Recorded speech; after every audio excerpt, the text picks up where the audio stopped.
What's good, YouTube? It's your boy, True to Faithful. That's capital C, capital T, capital Faithful. You know why I'm back.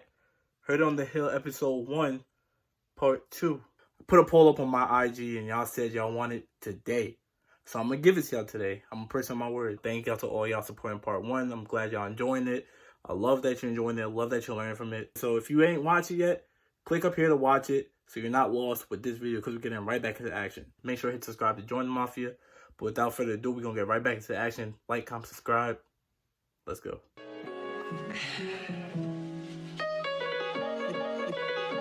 Hey, listen close, I'm about to revisit a real scene. My girl's a different person from times that you've intervened and times that you've told her she wasn't shit. You played a little too hard with her, almost witnessed her quit. That was the darkest month I've ever. So now, guys, we're gonna transition. I really appreciate how you guys have been really vulnerable, talking about the different challenges you face. And so now I want you guys to put yourself on the other side of the table. So how can/should we help other students find community here at Cornell?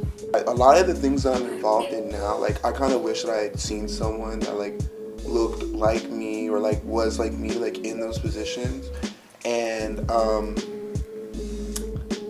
I'm, like, now, like, one of the major things that I'm trying to do now is just, like, inserting myself into some of those spaces, and then, like, trying to be an example and show others, like, hey, if I can do it, you can definitely do it too. You know what I'm saying? Like, I think one major thing was, like, joining my fraternity, and, like, being the first, like, openly gay, like, brother to join the chapter.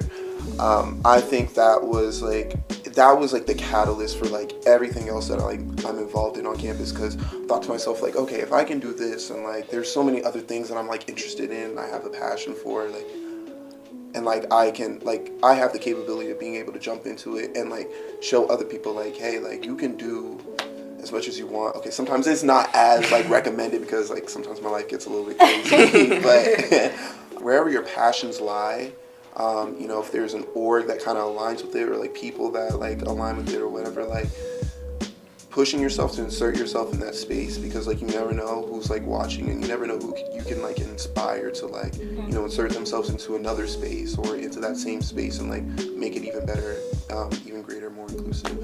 So. Good answer.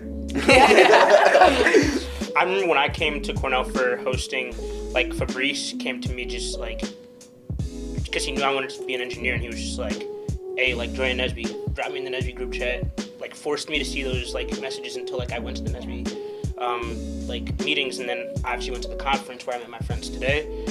I think it's just, like, something I want to do right now is even going to the UMC Slack and just, like, trying to find names of people who, like, I have not seen, right, and just messaging them and being like, what can I do to, like, to help you or, like, make you feel more comfortable? You know what I mean? Even if, like, you just happen to see them when you're walking to class one day and you're just like, I've just never seen this person ever before. Right. And it seems like they're just alone. Or you see somebody a lot and they're just alone, like, reaching out. Yeah. No, that's, like, exactly what I was going to say. I think, like, a lot of the times, I personally have, like, anxiety with talking to people sometimes. But it's, like, I feel like when a lot of freshmen come in, they're kind of, like, shy. They stay to themselves because they're afraid of, like, talking to upperclassmen and actually, like, getting integrated into these communities. So I think, like, as upperclassmen, well, I'm not yet, I'm a sophomore, but as, like, upperclassmen, or, like, if you've been here before, just, like, talking to people, trying to get them to come into your community, just making them feel comfortable, because a lot of times people don't, and they just, like, stay to themselves, and they end up being fed up with the situations that they're in, and then it just becomes a problem in that sense. Yeah. I think something that's really important is just talking about just random stuff. You know, just, like, I don't know, what food do you like on Sunday? You know, 'cause, like, when I talk about, like, stuff like that with people, I'm like, wow, like, okay, maybe we have a similarity that I wouldn't have known, you know, because I just thought you were just a comm major and, like, you know, that's what we had in common. But no, like, you're also from East Harlem and you like peanut butter in your oatmeal. You know, like, stuff like that. I think it's just important to just be more of, like, a real person with people. And, you know, like, a lot of my upperclassmen friends, like, when I was a freshman, like, they showed me that they were real people, and that's what really drew me into, like, wanting to reach out to, like, to speak to more people. I quickly want to just point a little bit to what Jalen just said, because I feel like here at Cornell we have this big like stress Olympics type thing, like I'm so busy, I didn't sleep last night, I didn't get to eat, and I feel like that's like a basis of a lot of conversations we go through, and people don't take enough time to just like know someone like, hey, how's your day going? Hey, how was your break? And like making more of those deeper connections that are past like just the school level, because we can talk about school all day, honestly. Like we're all doing big things, we're all taking a lot of classes, we're all in the Ivy League, but like what's that next step? What's it reaching to deeper levels like with each other? So I think with URMC, you guys are doing an amazing job right now of reaching people before they even come here. You know what I'm saying? You guys are working with engineering admissions, right? And you sending an email, to 10,000 high school students, right? And so automatically they know who URMC is, and so when they get here, they already have that community. Wait, Ron, I was about to say, would you like to tell the people who URMC are? Oh, my bad. URMC is underrepresented minorities in computing. Rainer is the co-president currently, and I just finished my term. We just passed it out to Rainer and Esuba. And so with engineering admissions, we're reaching them from before they even come here. And people like Mia Sanchez, shout out Mia. People hit her up on Instagram before they even come, and Mia is bringing it's people like Mia that are bringing people into the community and just making it very easy for them. So that's like, if we had more of that environment in these different spaces, these different majors, I think that would just be huge. Very quick plug. But Bloom, the startup I'm working on, the whole premise is to help you find your community on campus. So we want to take in different pieces of data on you, whether it's nationality, where your hometown is, your coursework, your major, what professional interests you have, and based on all that, suggest other people in the community to find. You know what I'm saying? So if you're incoming and you're like, damn, I don't know any other Haitian people, I don't think I'm gonna meet any Haitian people. I mean, granted, them being a CS major, that's not gonna happen. Okay, well, we can show you there's actually a Haitian CS major named Rainer. He's a junior. You know what I'm saying? Yeah. So take these different things and connect you guys. So that's the goal. Shout out to y'all. So to wrap it up, now I want you guys to tell us if there was anything that you could change about our community, what would it be? It could be anything. This might sound toxic. We're here to grow together. Don't worry. So like maybe it's just because I'm just like you said, I'm the type of person who like I want to stay up for like whatever many hours and just like work on my like homework and things like that. Just because I'm really into like my like I really love comp sci. You know what I mean? I really love stuff. So like I just seen a lot of something that I hate is when people are late to stuff. Right? Lateness. I felt you on that. Like, it gets me. My friends and I were just talking about this. Which is controversial. Okay, so I feel like this is controversial, kind of, but kind of not really. So I feel like the Black community is so open to joking about things. And everyone always wants to have like 2 cents when we're joking about something, which is like fun. Everyone wants like a weight off your shoulders sometimes. But when it comes down to it and real conversations need to be had, some people aren't very vocal. And this is like very important, just like in the group chats, for example. I just feel like everyone's always wants to like say something, but when it comes to like a real conversation, no one really wants to speak up. And I think that's something that needs to be changed. That actually just made me think of something. Like, I've always had qualms about how our community addresses things. And like, I don't know when, but I feel like the group me needs to just like not be the platform that we go to off the bat to start talking about serious conversations, because that's not a dialogue, that's a discussion, that's a debate. You take the time to like type out your piece, type out your thoughts, and you send it out there, but then now you're not dealing with a human being. You're just kind of making your point and stepping back, and there's no real change that happens when that's the the mentality or the mindset.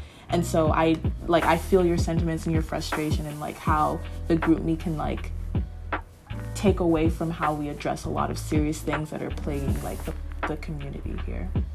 You just struck on like the IDP facilitator in me. I'm taking IDPs. Quick plug for IDP. Take that class. I'm a first semester facilitator now.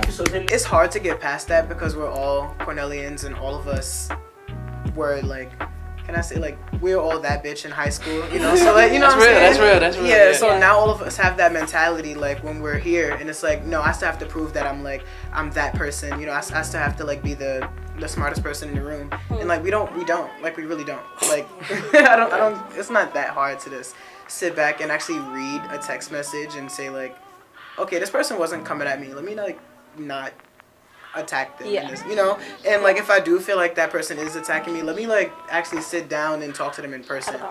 Yeah, you know. So it's something like what you guys are doing right now. Like I really appreciate this platform. You know, it doesn't need to be that way at all. Yeah. You gonna say something? Oh no! I was yeah. I think one thing I would like to change. I don't want to see 10 people in the community leading the whole community. I would like to see more people step up, you know what I'm saying? Like, we all have a leader in us, I think, and sometimes you just need something to bring that out. I think once you feel the responsibility, it's harder to complain. It's harder to be like, oh, because you felt it before. You've been on the other side of things. So yeah, I just want to see more people step up to the plate.